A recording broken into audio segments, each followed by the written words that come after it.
अस्सलाम वालेकुम वरहमतुल्लाहि वबरकातुहू। ये उन्हनि सिंधी भाइरुनि जे लाइ पैगाम जेके हिन महिल ताईं इन्हनि रसोता पिया आहिनि जीअं सिंध जीअं लतीफ़ है जीअं सिंधु दरियाह मां गैर कानूनी था कैनाल निकिरनि सिंध जा माण्हू हक़ पंहिंजे लाइ जल्दी उथनि सिंध जा माण्हू हक़ पंहिंजे लाइ जल्दी उथनि सिंधु दरियाह मां गैर कानूनी था कैनाल निकिरनि सिंध जा माण्हू हक़ पंहिंजे लाइ जल्दी उथनि सिंध जा माण्हू हक़ पंहिंजे लाइ जल्दी उथनि ऐं सूबे जो हक़ सूबे खे मिलणु खपे मिलणु खपे सूबे जो हक़ सूबे खे मिलणु खपे ऐं हुक्मरान सिंध जे हक़ ते था धाड़ो हणनि सिंध जा माण्हू हक़ पंहिंजे लाइ जल्दी उथनि सिंध जा माण्हू हक़ पंहिंजे लाइ जल्दी उथनि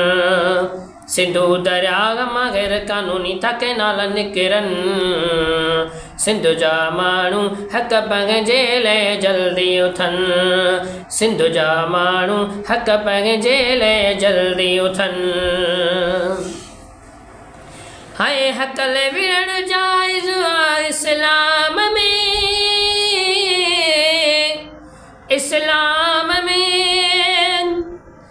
हक़ लाइ विढ़णु जाइज़ आहे इस्लाम में माण्हू सिंध जा पोइ छो था सुस्ती कनि सिंध जा माण्हू हक़ पंहिंजे लाइ जल्दी उथनि सिंध जा माण्हू हक़ पंहिंजे लाइ जल्दी उथनि सिंधु दरियाह मां गैर कानूनी था कैनाल निकिरनि सिंध जा माण्हू हक़ पंहिंजे लाइ जल्दी उथनि ऐं मज़लूम जे हक़ लाइ विढ़ण लाइ तयार आगियूं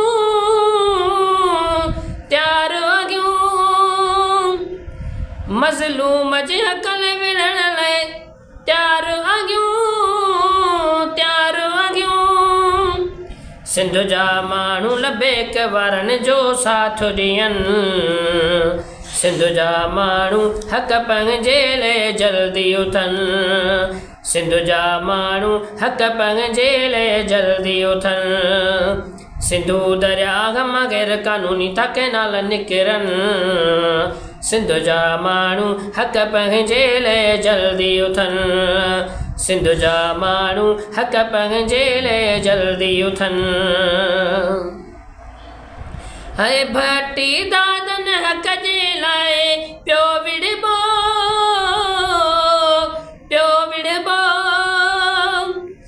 भटी दादनि हक़ जे लाइ पियो विड़बो